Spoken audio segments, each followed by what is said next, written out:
nation's capital, the Conservative Caucus presents Conservative Roundtable, an in-depth look at today's most important issues. Welcome to Conservative Roundtable. I'm Howard Phillips, chairman of the Conservative Caucus, a nonprofit, nonpartisan public policy action organization which sponsors Conservative Roundtable, now being seen from coast to coast on public access stations.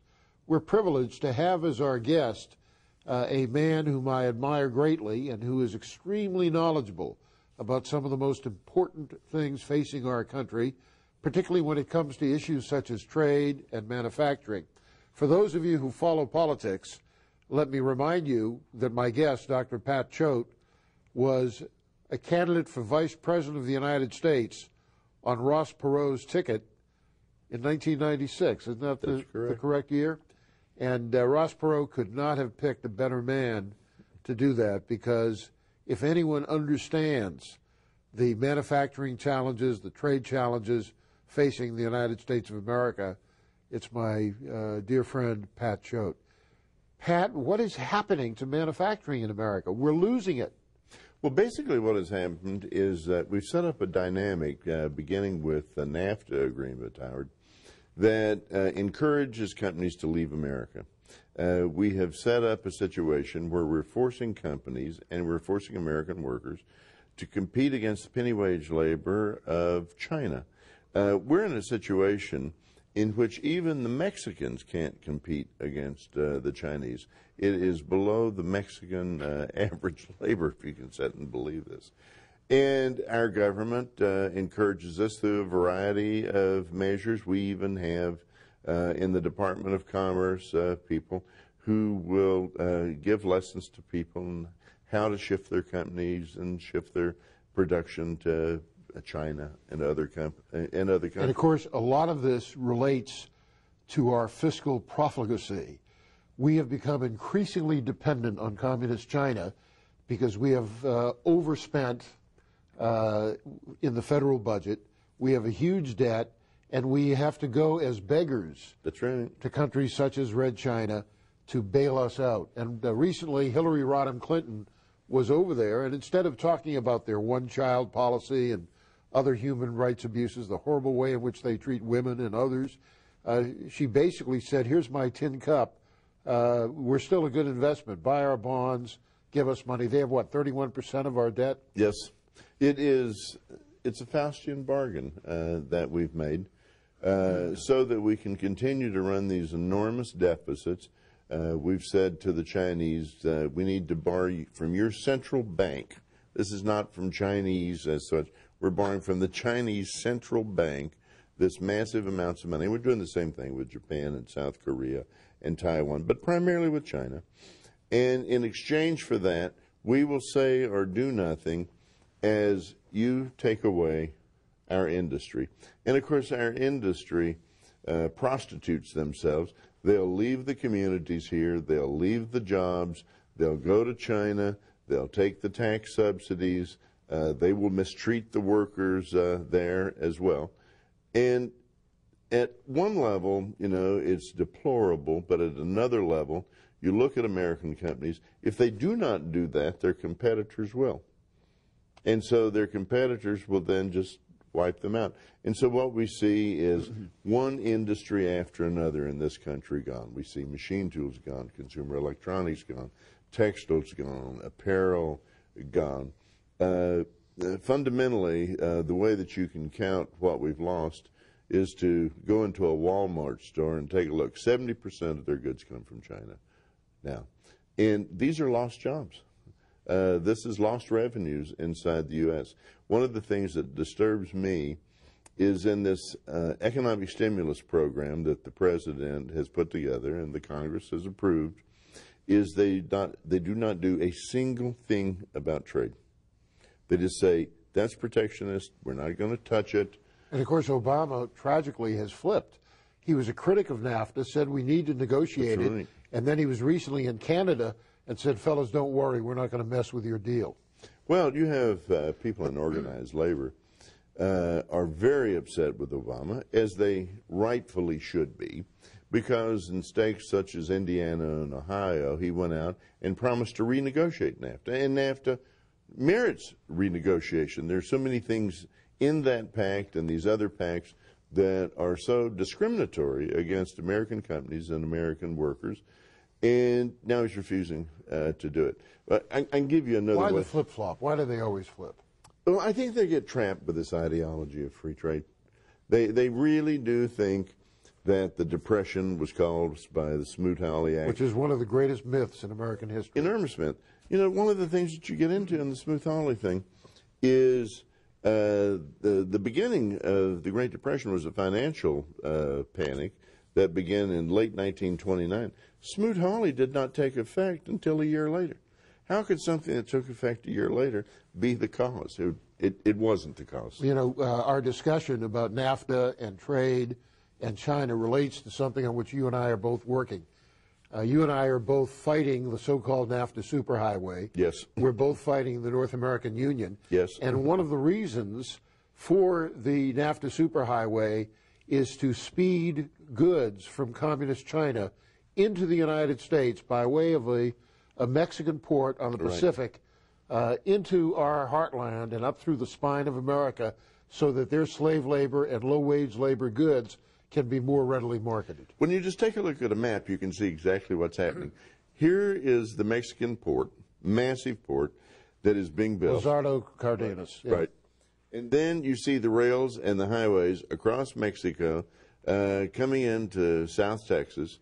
And then you see Interstate Highway I-35 running straight up through San Antonio, Austin, Dallas, Fort Worth, Oklahoma City, up to Kansas City. And in Kansas City, it has become Mexican territoriality. It's controlled by the Mexican government in the heart of the United States. You know, you just say to yourself, what were these legislators, what was this president thinking about? Then from Kansas City, it splits into Canada and goes over to Chicago and to Detroit.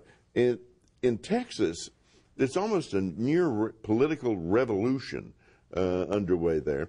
This highway would be built as a toll road. The toll road would be owned by a firm out of Spain, Centra. It would take a 1,000 feet wide corridor through what is the Blackland region, which is probably the most productive region in the United States. And all kinds of private property confiscations. Oh, ranches, farms, etc.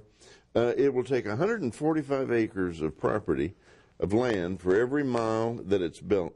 And one of the things that they're proposing in this toll road, Howard, is you might have your farm cut in two, and then you would have to go down 10 miles with your equipment to get around to the other side. If that isn't a taking, I don't know what a taking is. And then the state of Texas is giving it to a Spanish firm, a foreign firm, that will be able to raise tolls as they basically wish. From Austin to Dallas, 190 miles, it'll cost something like $45 to $50 in tolls to make the run. From Austin to Dallas. Austin to Dallas. Unbelievable. And of course, another dimension of this is the chaos developing in Mexico. Yes. Mexico is a country that is out of control. Drug lords are beheading people. They're kidnapping people. They're murdering police chiefs.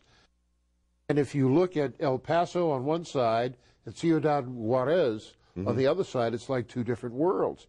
Instead of having our troops in Iraq, we need to put them on the border with Mexico because right now you've got in Phoenix a record number of kidnappings because of in Tucson. In Tucson, because of the spillover from the crime in Mexico. You know, one of the great opportunities that we were lost in this economic stimulus program was for the Congress and the administration to put up the money to build that fence, to finish that fence all the way across 2,000 miles.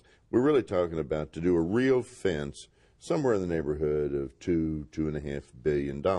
I went to Israel last April and toured that fence. I took a look, 400 plus miles. Fantastic. No one gets across it. It is something that is, everyone understands that you can't surmount it, so people don't challenge it, so you actually save lives in that.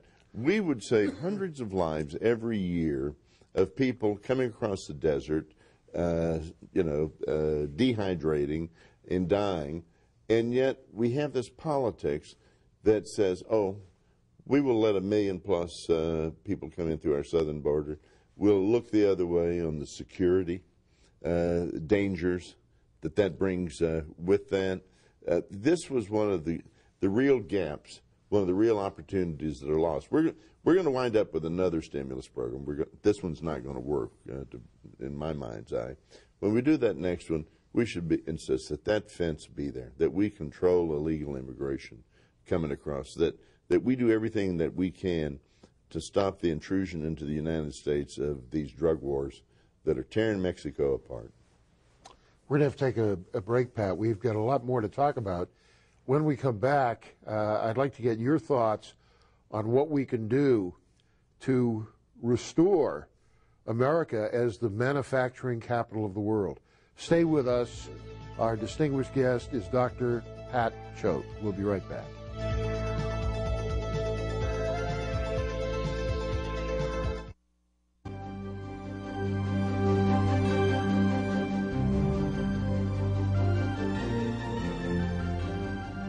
I'm Congressman Tom Tancredo. I just returned from a hearing on the southern border in a place called Brownsville, Texas. One of the participants in the hearing told us that for them, a border really doesn't exist between the United States and Mexico. Well, unfortunately, a lot of people have that attitude, that there are no such things as borders, that they really don't matter, that they're just lines on a map and nobody should pay attention to them, and that we're all just residents of the North American continent. Well, you know what? That's baloney. It's baloney, but only if you will do something about it to prove to the people of this country, and especially to your elected officials, that you know borders matter, that you know the sovereignty of this country is at risk, and that you will take action to make sure that they understand it. That action is best taken by calling your local talk radio stations, writing letters to the editor, and of course, letting members of Congress know that you know. That's the best thing. They're hoping, as a matter of fact, that no one really picks up on this issue of a North American trade association that essentially eliminates borders. But the fact is it's happening. You can see parts of it all of the time.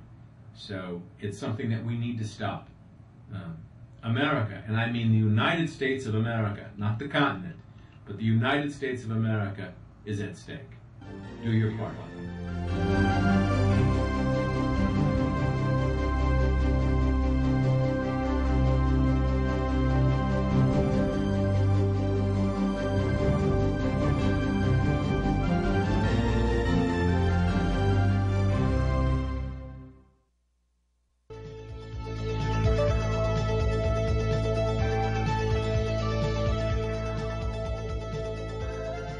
Welcome back. I'm Howard Phillips with our guest, Dr. Pat Choate.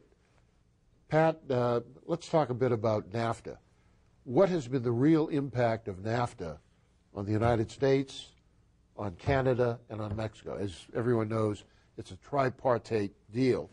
In my view, totally unconstitutional, because Article 1, Section 8 says Congress shall regulate commerce with foreign nations instead of giving a bunch of bureaucrats the chance to regulate our commerce.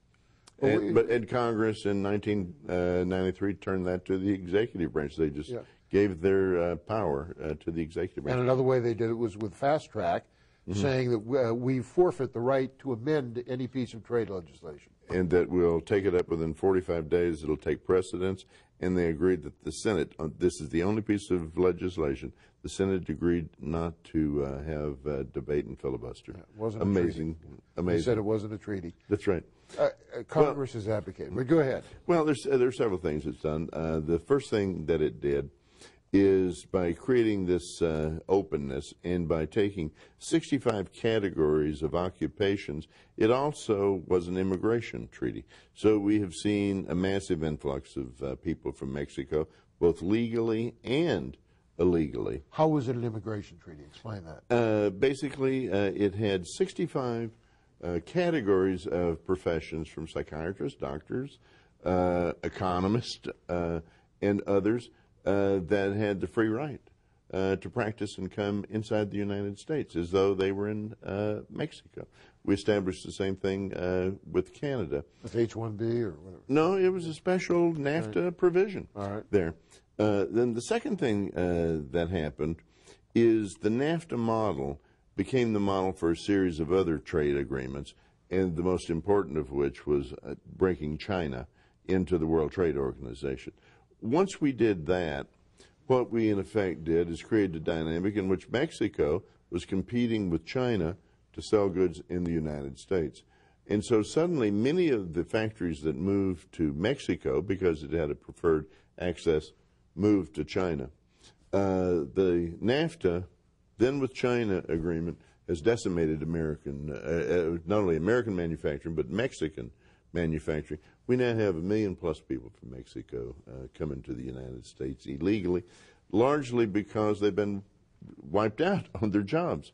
The other thing that we did is we made it easy for American corn producers, the Archer Midland Daniels and the other giants, Cargill, to sell corn into Mexico, something that had been prohibited. So it destroyed Mexican agriculture. We destroyed it. We put off the land 10 million Mexican peasant farmers. There was no jobs farm in southern Mexico, Mexico City. They came north. There's no jobs there. Again, that's the source of our illegal immigration into the United States. By opening the border, we made it easier for drugs to come into this country. So Mexico has become the main route of drugs into the United States. I know everything you're saying is factually accurate. Why have we been unable to kill this in Congress or at the White House? Basically, we're unable to kill this because we have a large number of companies that are making great profits by producing goods and bringing them in to the United States. Half the goods that come in to the United States from China are owned by American companies. It's American companies that have moved to China.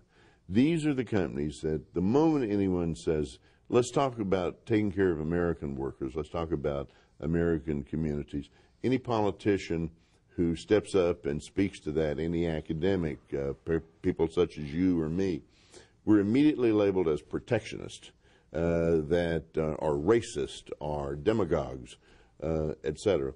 And few politicians can stand up to that kind of heat.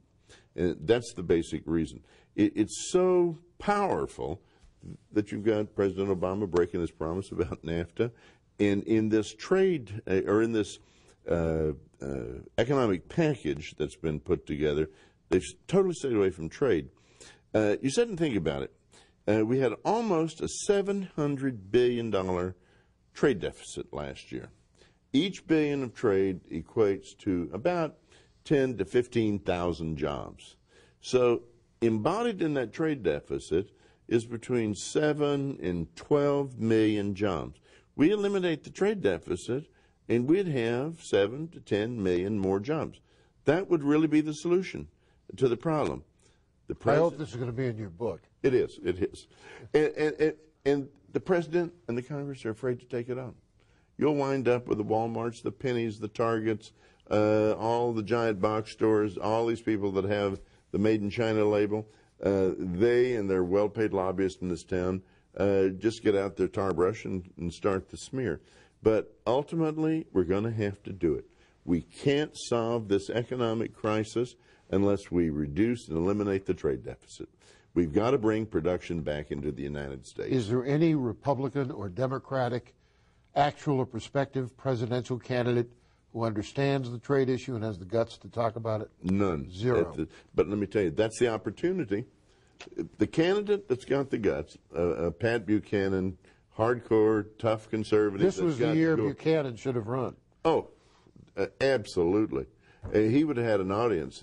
But I tell you what, 3 more years from now, that candidate that'll stand up for workers on that issue is going to be like Ross Perot in 1992 when he was talking about the necessity to balance the budget.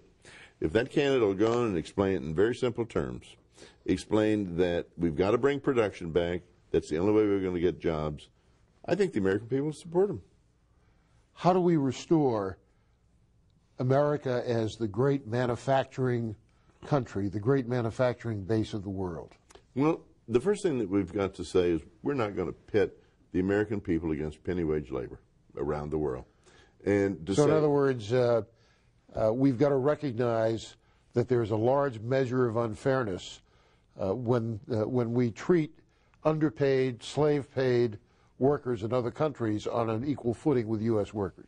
Well, we will say, we could put in an equalizing tariff that would say, as other countries bring their level of wages up, that we would reduce the tariff. The American people are great competitors. They'll compete. Tariffs are better than taxes, in my view. We could pay for the legitimate cost of the federal government with a good protective tariff. We did till 1913 yeah. in this country. And it's also, it's philosophically honest. What it says, you can buy American-made products, and here they are, and that's what they are, and you pay no taxes on it. But if you want a luxury good, or if you want to buy something that's made in Germany or Brazil or China, you have to pay a little bit more, and it's your choice. Yeah. George Washington articulated that. Yes. He said it's better to buy an American product. You can spend more money on a foreign product, but when you buy an American product, you're strengthening the American worker, you're strengthening your family, you're strengthening American industry. Well, I don't think most histories cover this, but George Washington was very much a nationalist in that sense. He was, when he was inaugurated, it was in a suit that was made out of American cloth, buttons that were made in the United States, shoes that were made in the United States. After the Revolutionary War, George Washington would only buy things made in America. Would that this prevailed again? Wasn't that a nice attitude? As a matter of fact, most of our presidents, until 1913, were protectionists. They wanted to protect American industry. Well, Teddy Roosevelt, remember the great line, "Thank God I'm not a free trader." Yeah, yeah. I mean, that's how we built this country. And it's so interesting in the propaganda around trade is to hear academics and others talk about how free trade built America. But baloney. Of course, nonsense, this was another key element of Karl Marx's Communist Manifesto. He said the way to advance communism is with a policy of free trade. It is disruptive. Yeah. Look at the disruption that we're having right now inside our economy. Yeah. And of course our bankers and others will just fall over themselves for these sort of short-term profits, regardless of the cost of the country in the long term. Yeah. Well, we're going to have to take another break. Okay. When we come back, we'll have about 2 minutes with Pat Choate to encapsulate and convey to you his wisdom based on a lifetime of study and experience. That's Dr. Pat Choate. Stay with us. We'll be right back.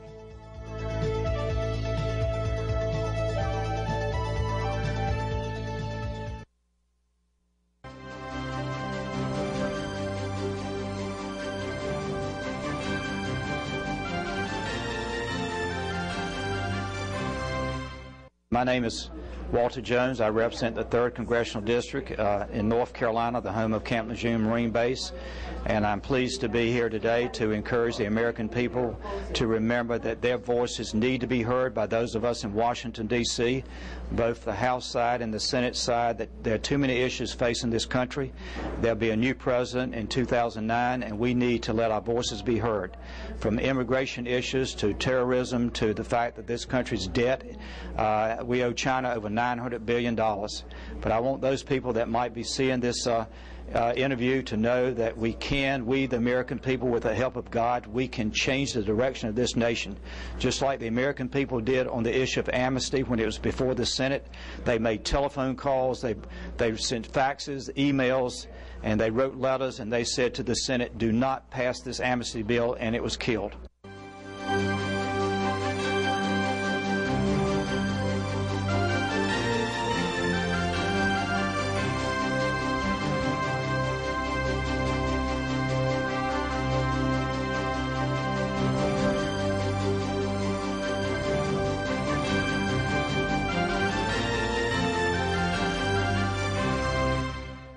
Come on, you're going to tell me that buying one imported towel is going to cost someone their job? Ever tried shopping for clothes with a 4-year-old? I can't be looking for where the stuff is made. Since 1980, nearly 500,000 Americans who make apparel and home fashions have lost their jobs, even though the quality of our products is second to none, which makes you wonder if it's foreign competition that's hurting us. So the shirt's imported. Who's it going to hurt? Or if it's us that's hurting us. Buy American, and Americans work. Welcome back. I'm Howard Phillips. We've been privileged to have as our guest Dr. Pat Choate. If you're and by the way, he's got a book coming out called Saving Capitalism, which will cover many of the things we've been talking about. If you're interested in the kinds of issues that I've been discussing with Dr. Choate, please check out the website of the Conservative Caucus, www.conservativeusa.org. If you want some written literature, you can fax me your name and address, 703-281-4108, or drop me a note at 450 Maple Avenue East, Vienna, Virginia, 22180. I publish a twice-monthly newsletter that covers many of these issues. Pat Choate, what a pleasure it's been to benefit from your wisdom. We have about a minute left. What are your parting thoughts for the people sharing this program with us? Well, first, it's a real privilege to be with you. I've learned much from you over the years. We've been in many of the same fights together, and I've enjoyed that greatly. My comments, I think, to the American people would basically be this.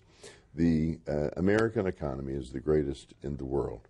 The American economy is the foundation of our strength. It has enabled us to have a secure national defense. It has enabled us to be generous with other countries. It has enabled us to improve our standard of living. That economy is now threatened. It is threatened by a series of policies that have allowed our production to go offshore. It is still well within our capacity to reverse these policies, and if we can do this, our children and our grandchildren will have a better future than what we have. You can get the rest of Dr. Choate's comments by reading his book, Saving Capitalism, published by Knopf, K-N-O-P-F. Pat, thanks so much for being with us. Here. Appreciate it very much. Thank you for joining us on Conservative Roundtable.